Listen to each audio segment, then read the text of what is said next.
Hi everyone, this is Engineer Pat 5290 coming to you with another product review. Today we're going to be reviewing and running the Norfolk Southern Merce Sealant SD40-2 number 3329 by Athearn, ready to roll with DCC and sound. Before we go into the model itself, let's go over a little bit of history on the SD40-2. The SD40-2 is a 3,000 horsepower road switcher diesel electric locomotive that was built by Electromotive Division between January of 1972 to October of 1989. When it was introduced in 1972, the SD40-2 was a part of EMD's -2 series, competing against the GE U30C and the Alco Century 630, or the Alco C630. Although higher horsepower locomotives were available, including the SD45-2, it's the reliability and versatility of the SD40-2's 3,000 horsepower prime mover made it one of the best-selling EMD locomotives in its history, edged by only the other successor GP9, and was a standard of the industry for several decades after it was introduced. Now, the peak of the production of the SD40-2 was in the mid-1970s, but sadly the sales began to diminish in 1981 due to the oil crisis, which increased the competition from the GE's -7 series and the introduction of the SD50, which was available concurrently at the same time to late SD40-2 production.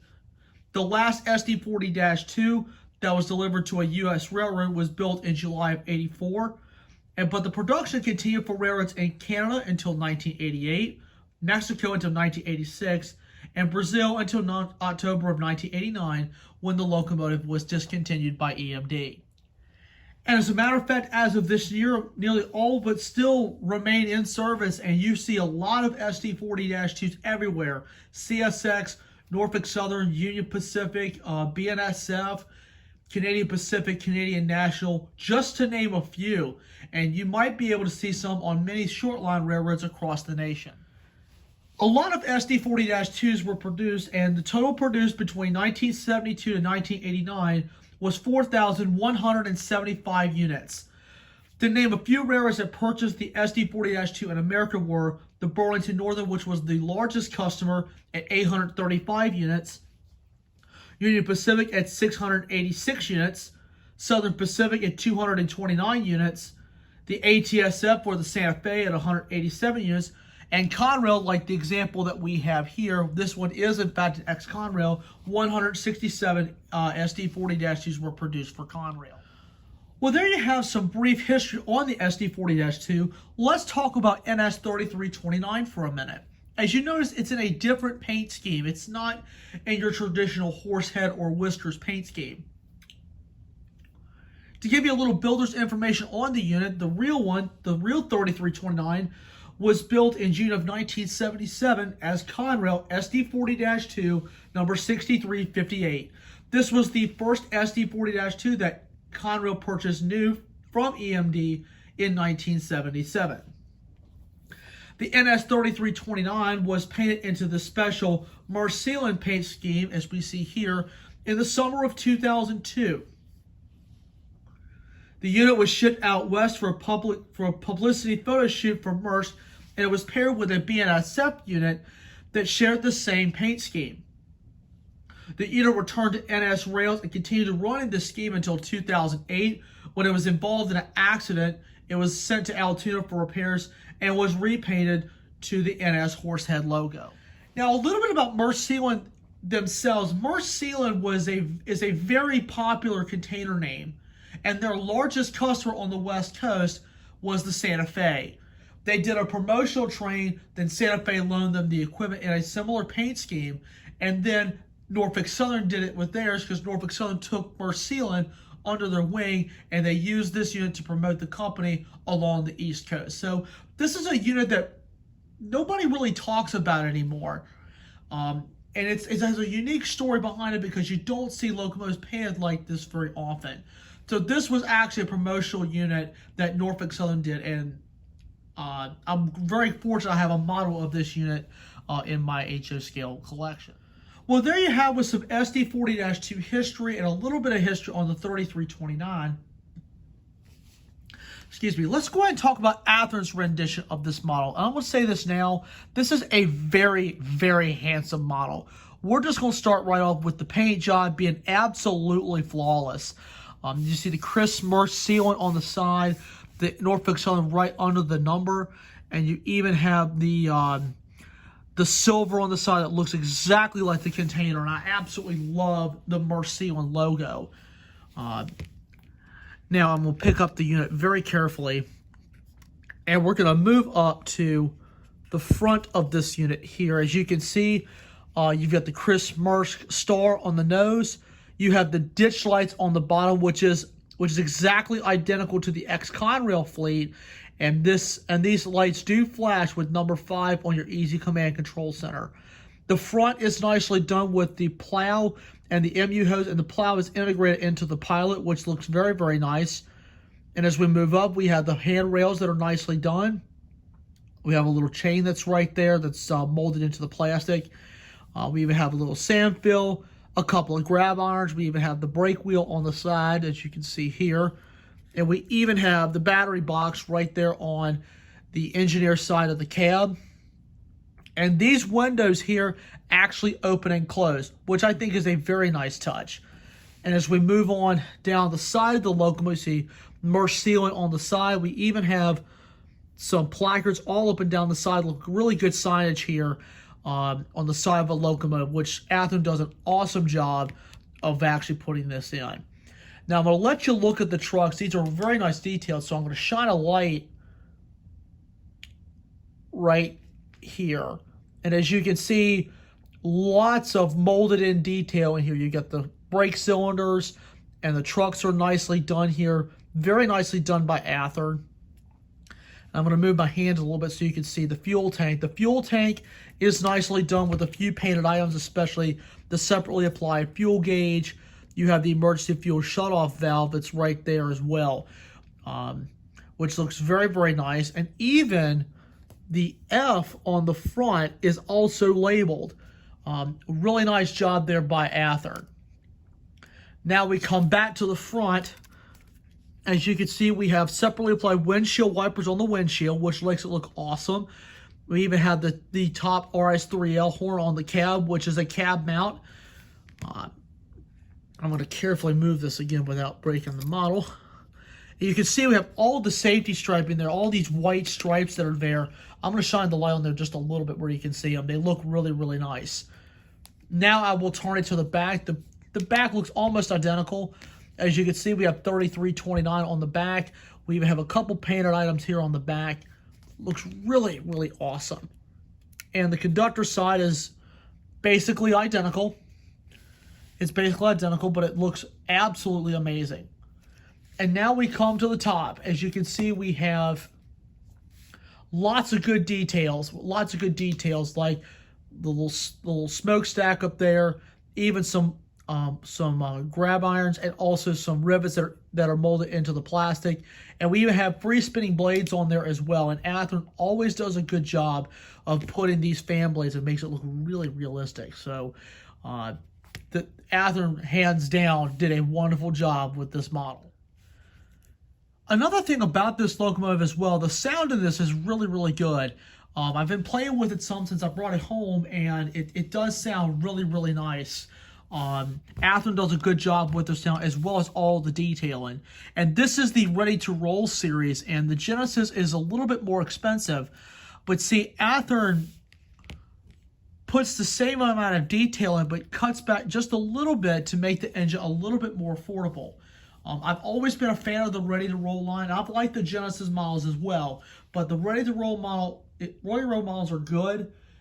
You can get the same amount of detail and sound and DCC for a relatively affordable price. So for a lot of guys out there who may want to say, oh, what Athearn line should I go with, Ready to Roll or Genesis? Well, it's more of what your budget is. And this is just the Ready to Roll model.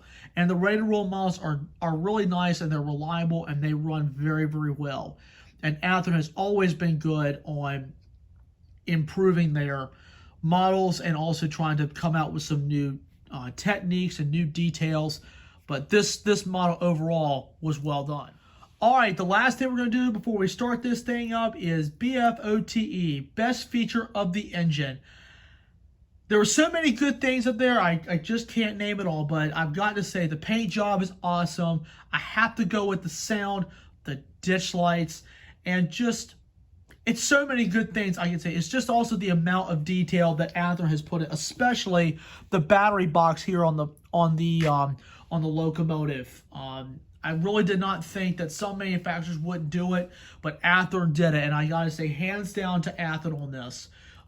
Really handsome model. So the BFOTE for this time has got to be the paint job, the lighting, the sound, and also just the amount of detail. And one other thing that's cool about it is it has LED lights as well. So LED lights has been pretty much the newer thing in some of the Athearn models, and Athearn's done a really good job for a lot of their models. So BFOTE is 4 components, and that's the most I've named on an engine recently. So hands down to Athearn for another job well done.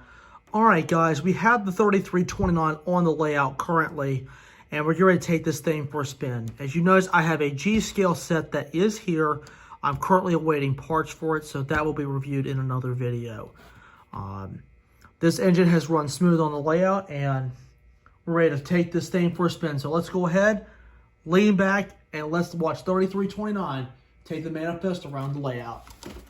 Give me some seconds, and I'll go ahead and get some power to the track.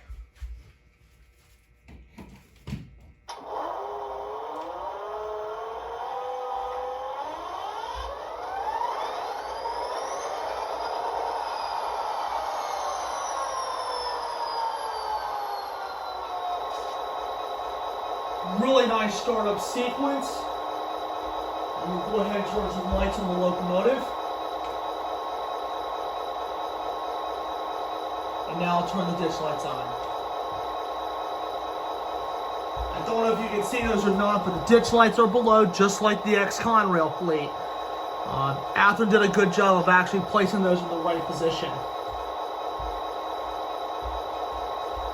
All right, first of all, let's go ahead and give a listen to this horn. I absolutely love the horn in this.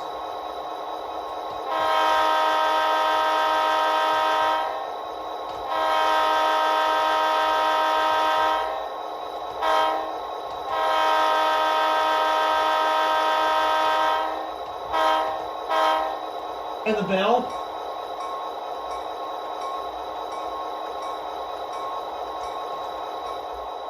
Alright guys, we're getting ready to roll it out. I have a little mix of everything as far as rolling stock goes. And we're going to have a lot of fun with this tonight. So let's go ahead and lean back, take 3329 with that RS3L in the lead. So let's go ahead and roll it out.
Well, guys, that pretty much wraps up this review. I hope all of you guys enjoyed the video.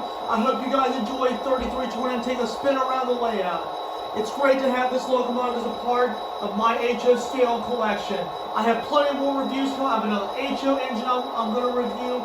Hopefully I'll be able to get some O-gauge videos back up soon. So just remember, guys, smash the like button, drop a comment down below, and subscribe. Tap the notification bell. You get all the latest updates, and I'll see you guys in the next one. Thank you guys for watching, and may God bless. And once again, that great horn.